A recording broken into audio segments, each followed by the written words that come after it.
نحمده ونصلي على رسوله الكريم اما بعد بسم الله الرحمن الرحيم اللهم صل على محمد وعلى آل محمد وبارك وسلم رب اشرح لي صدري ويسر لي امري واحلل عقدة من لساني يفقهوا قولي واجعل لي وزيرا من اهلي آمین یا رب العالمین۔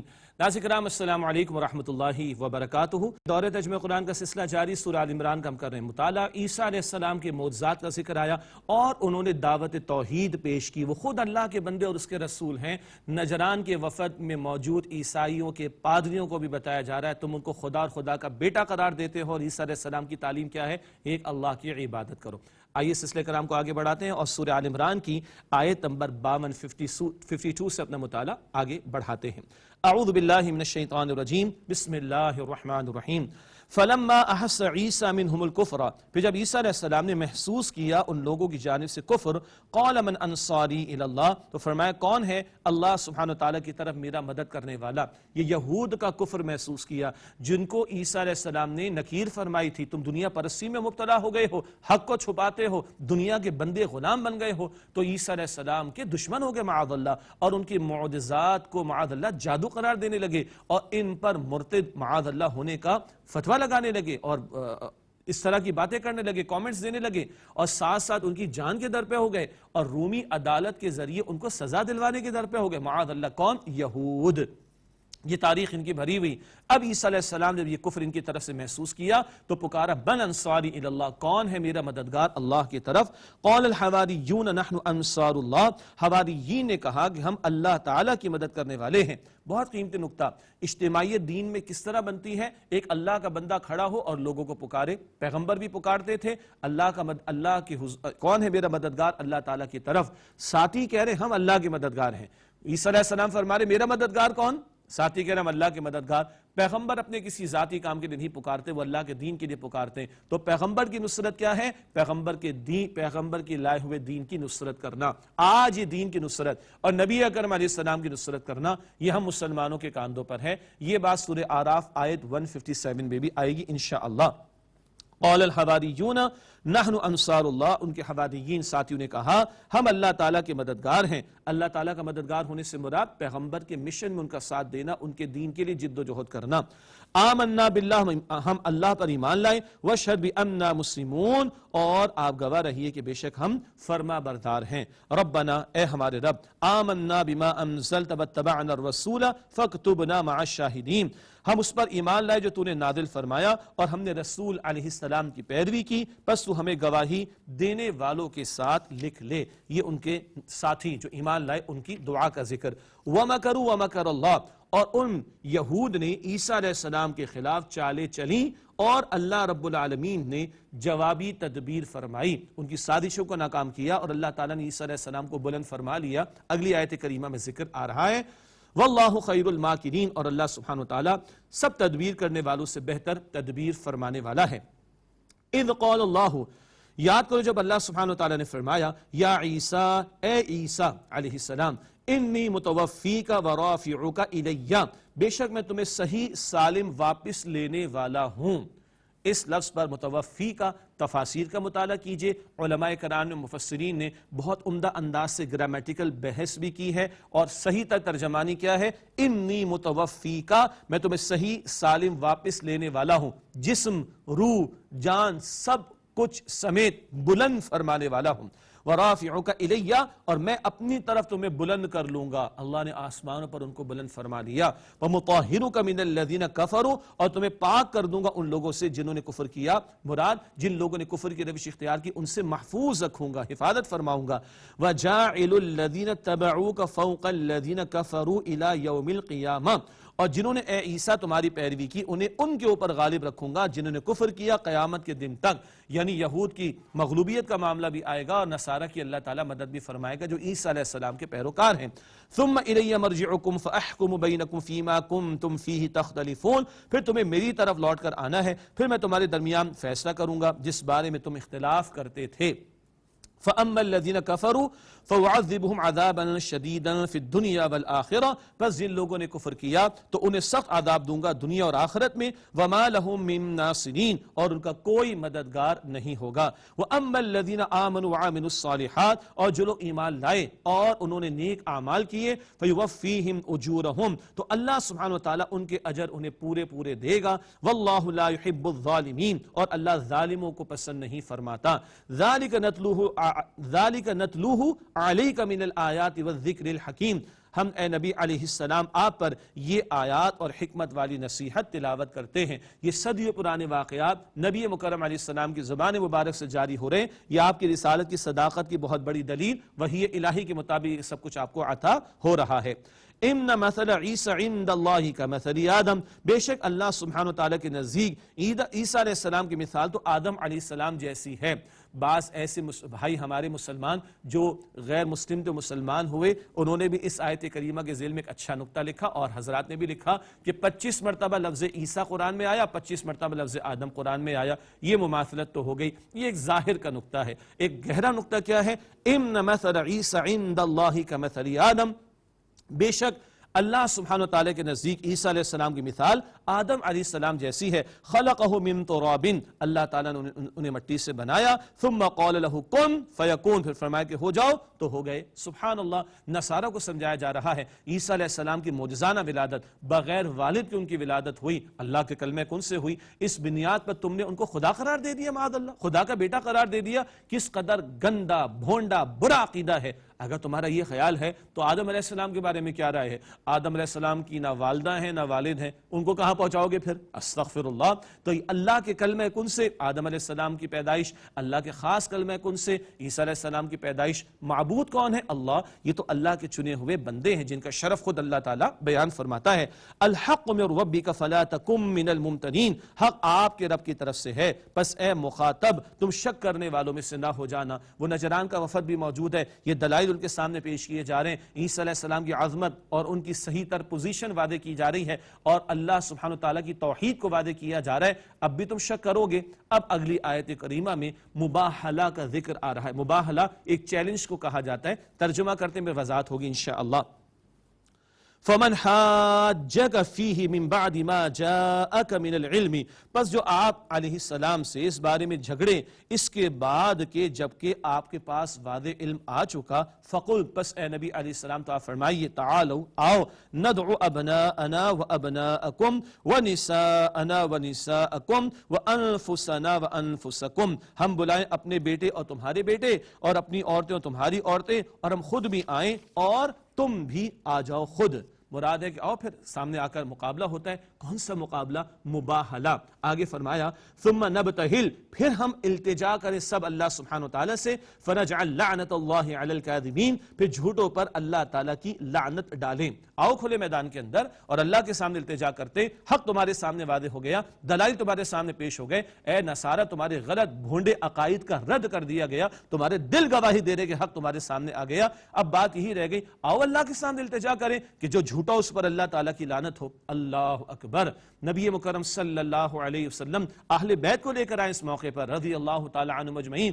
سیدنا علی بھی ہے رضی اللہ تعالیٰ عنہ، بی بی فاطمہ الزہرا بھی ہے رضی اللہ تعالیٰ عنہ، حضرات حسنین بھی ہیں، حضرت حسن رضی اللہ تعالیٰ عنہ، حضرت حسین رضی اللہ تعالیٰ عنہ۔ سبحان اللہ، اپنے گھرانے کو اللہ کے رسول علیہ السلام لے کر آئے۔ ان نورانی چہروں کو جب ان پادریوں نے دیکھا، ان کے لاٹ پادری نے، بڑے ذمہ داران نے دیکھا تو ان پر روب طاری ہو گیا، اور نجران کا جو وفد تھا، ڈیلیگیشن، ان کی ہمت نہ ہوئی کہ کوئی مقابلہ کرتے، اور ان لوگوں نے ہمت نہیں کی، معافی تلافی کی، صلح کی بات کی، جزیہ دینے پر آمادہ ہو گئے، اور مقابلے سے یعنی مباہلے سے التجا کرنا، اللہ کے حضور کے جو جھوٹا ہے اس پر لعنت کر دے، اس سے وہ ڈر کر رک گئے۔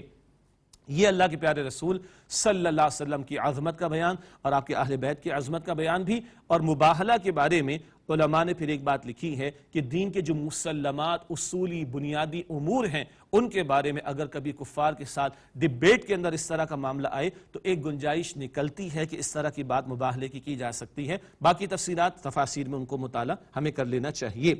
ان ھذا لہو القصص الحق، بے شک یہی سچا بیان ہے، وما من الہ الا اللہ، اور اللہ سبحانہ تعالیٰ کے سوا کوئی معبود نہیں، وان اللہ لہو العزیز الحکیم، اور بے شک اللہ تعالیٰ یقیناً وہ غالب ہے، حکمت والا ہے۔ فإن تولوا فإن اللہ علیم بالمفسدین، پھر اگر یہ لوگ پھر جائیں تو بے شک اللہ سبحانہ تعالیٰ فساد کرنے والوں کو خوب جانتا ہے۔ یہ اصولی دعوت بھی آ گئی، کلوزنگ بھی ہو گئی۔ اب ایک اور خاص انداز سے اہل کتاب کو دعوت توحید اور دعوت حق قبول کرنے کی طرف متوجہ کیا جا رہا ہے۔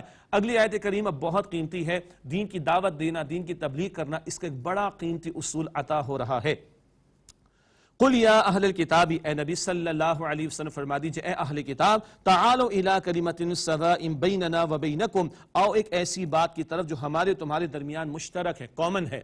اللہ نعبد الا اللہ، کہ ہم اللہ کے سوا کسی کی عبادت نہ کریں، ولا نشرک بہ شیئا، اور اس کے ساتھ کسی کو شریک نہ ٹھہرائیں، ولا یتخذ بعضنا بعضا اربابا من دون اللہ، اور ہم میں سے کوئی کسی کو رب نہ بنائے اللہ تعالیٰ کے سوا۔ فإن تولوا، پھر اگر یہ لوگ پھر جائیں، فقولوا اشہدوا بأننا مسلمون، تو کہہ دو اے مسلمانوں کہ تم لوگ گواہ رہو ہم تو مسلم یعنی فرما بردار ہیں۔ کیا کہا جا رہا ہے؟ اہل کتاب نصارہ سے کلام ہو رہا ہے۔ ہم میں اور نصارہ میں بہت فرق ہے۔ وہ عیسیٰ علیہ السلام کو خدا اور تین خداؤں میں سے خدا اور خدا کا بیٹا تک قرار دیتے، معاذ اللہ ثم معاذ اللہ، بدترین شرکی عقائد ہے، استغفر اللہ۔ لیکن قرآن فرما رہا ہے اس مقام پر اگر کوئی کامن فیکٹر ہے وہاں سے بات کو شروع کیا جائے، ایک اللہ کی عبادت کرے، اس کے ساتھ کسی کو شریک نہ کرے، اور اللہ کے سوا کسی کو رب نہ بنائے۔ رب بنانا انہوں نے اپنے کچھ علماء کو حلال حرام کے فیصلے کرنے کا اختیار دیا، جو چاہتے وہ فیصلے کیا کرتے تھے۔ یہ بات سورہ توبہ آیت نمبر 30 میں بھی انشاءاللہ ہم بعد میں پڑھیں گے۔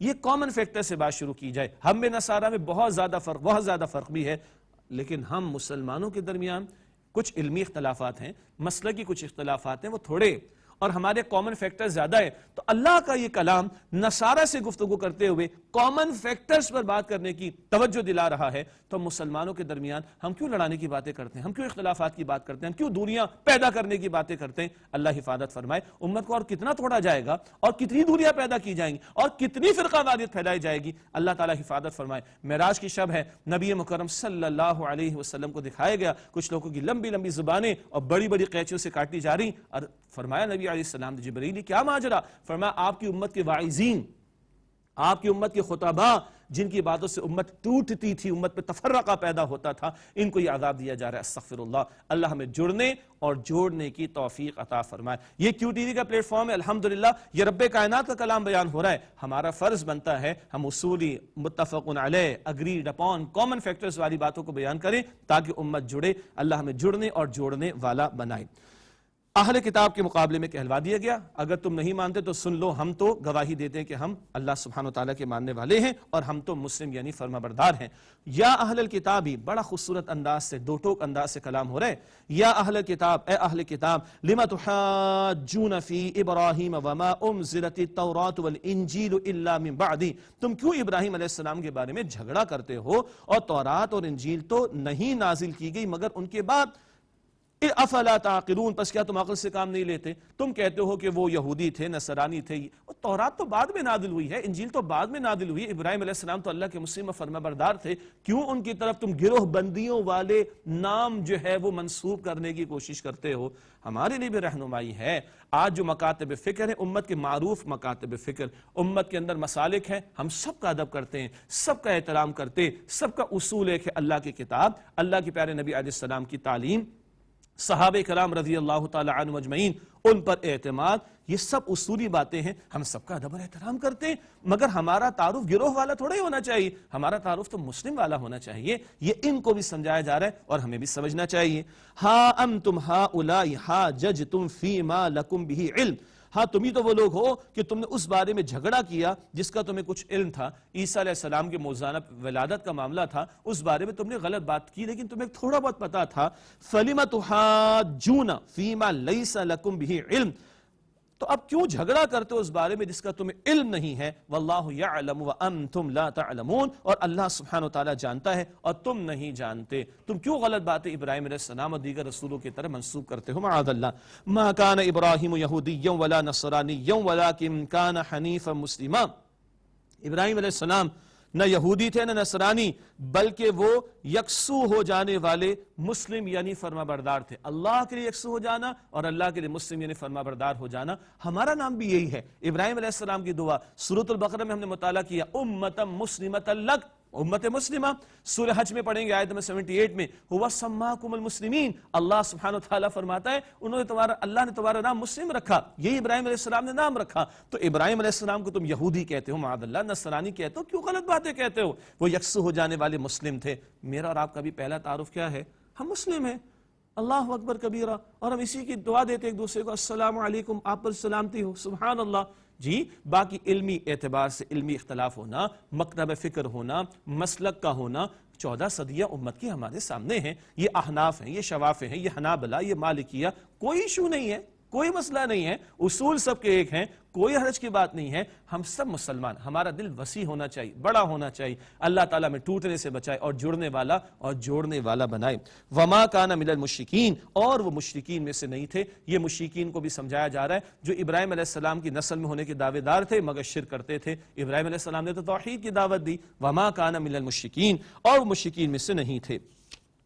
ان اول الناس بابراہیم للذین اتبعوہ وہذا النبی والذین آمنوا، سب سے زیادہ قریب بے شک لوگوں میں سے ابراہیم علیہ السلام کے وہ ہیں کہ جنہوں نے ان کی پیروی کی، اور یہ نبی صلی اللہ علیہ وسلم اور وہ جو ایمان لائے۔ یہود و نصارہ ان کی نسل میں دعوے دار تھے مگر ان کی تعلیم پر نہیں، تو دور ہو گئے، اور نبی علیہ السلام ابراہیم علیہ السلام کے 2500 برس کے بعد ہیں، سبحان اللہ۔ تو لیکن نبی علیہ السلام ان کے قریب ہیں، صاحب ایمان جو ہے نبی علیہ السلام کو ماننے والے وہ ان کے قریب ہے۔ کیوں؟ اصولی بات کیا ہے؟ للذین اتبعوہ، جنہوں نے ان کی اتباع کی۔ کسی سے قرب ہونا وہ دعوے کی بنیاد پر نہیں ہوتا، وہ اتباع کی بنیاد پر ہوتا ہے۔ پہلے بھی ذکر آیا، محبت کا دعویٰ تقاضا کرتا ہے کس چیز کا؟ اتباع کرنے کا۔ تو ابراہیم علیہ السلام کے قریب کون ہے؟ جو ان کی اتباع کرنے والا ہو۔ نبی علیہ السلام کے قریب کون ہے؟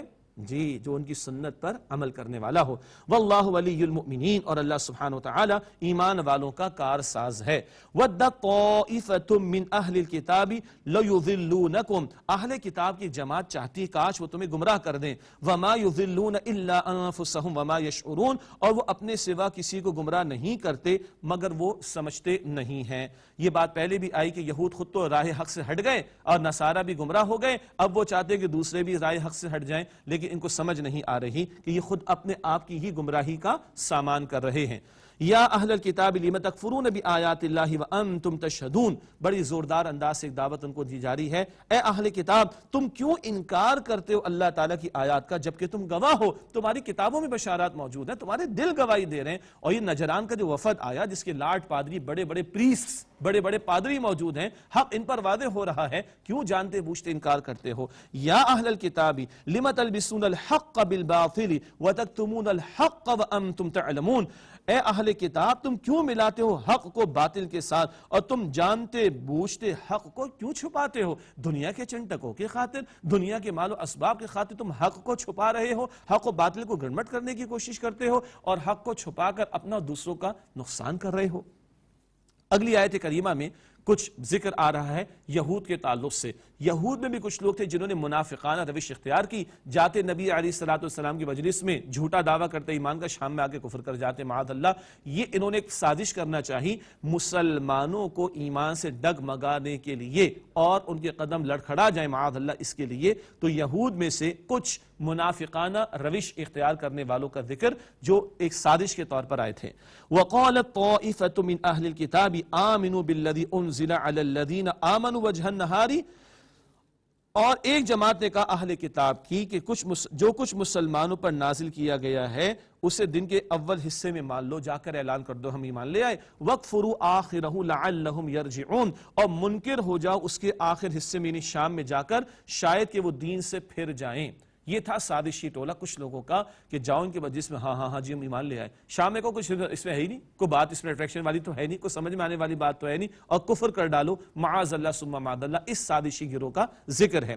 اگلی آیت کریمہ میں یہود کا جملہ بھی آ رہا ہے اور اللہ رب العالمین کا تبصرہ بھی ساتھ ساتھ آ رہا ہے۔ ارشاد ہوا وَلَا تُؤْمِنُوا إِلَّا لِمَن تَبِعَ دِينَكُمْ، اور تم کسی کی بات نہ مانو سوائے اس کے جو تمہارے دین کی پیروی کرے۔ یہود ایک دوسرے کو کہتے اپنے والوں کی ماننا۔ اللہ تعالیٰ کا تبصرہ، قل اے نبی صلی اللہ علیہ وسلم فرما دیجئے ان الہدا ہدی اللہ، بے شک اللہ ہدایت تو وہ ہے جو اللہ تعالیٰ کی ہدایت ہو، تمہارے کہنے سے کچھ نہیں ہوتا، ہدایت وہ ہے جو اللہ کی طرف سے آ رہی ہے۔